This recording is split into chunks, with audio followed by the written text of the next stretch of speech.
start when I was a kid. When I was like 6, 7 years old, my dad and my uncles loved Notre Dame, so naturally that's the team you like too. And then by the time I got to be about 9 or 10, I read the story about the Gipper, and that just solidified it even more. My theory is this: I'm glad to be 12-0. I'm thrilled to have a chance to play for the national championship, and I think we got a chance to win. I can't say I know we're going to win, but yes, I think we got a real good chance. But the way I look at it is, all the experts say Alabama has the best team, and all I can say is, in sports, all sports, the best team doesn't always win. Notre Dame people do definitely have, I mean, sometimes they have a degree of confidence and self-love that I can understand why people would say, enough of this. And we're on TV every week, and the fact that I just said we is kind of obnoxious as well. So I get that, and I try to not be the obnoxious Notre Dame person, but sometimes you can't help it. You know, people are a 10-point underdog, and people think it's going to be a blowout, and I just don't see it. I don't see how that's the case. Notre Dame played 7 teams that went to bowls this year, beat them all, and Alabama didn't play that many. You know? We went down to Redskins Stadium. We went to the Meadowlands.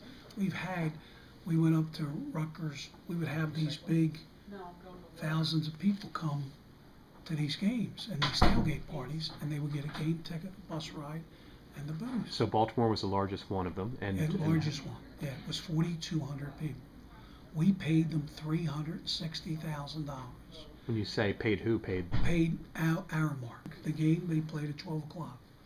So from 3 to 7, we rented Utah Street, Camden Yards. These guys so partying, and that's all you have to have. You know, we had mixed drinks and things like that.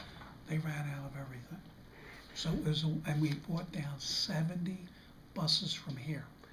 70. Tell me about the phone calls you got after. I had a phone calls from people. My husband never made it home. Do you have any idea where he is?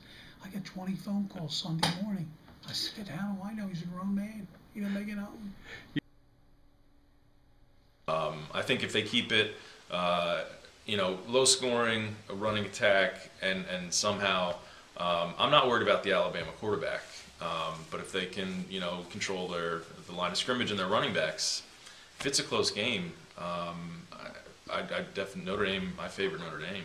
I favor them anyway. Well, basically, Notre Dame's defense has to shut down their running game. If they don't stop their running game, they're going to walk all over Notre Dame. Last year's LSU-Alabama game, they never crossed the 50. LSU never crossed the 50. Notre Dame will cross the 50, and they're tough enough to be there in the trenches. Yeah, no, this would be the ultimate for me. It would be bigger than a Super Bowl or bigger than a World Series. I mean, I'm an Eagles fan, but my football. I'm about football on Saturday. That's where I live and die. Sunday's just a bonus. I mean, I got to be honest with it. This is like a dream come true for millions of people.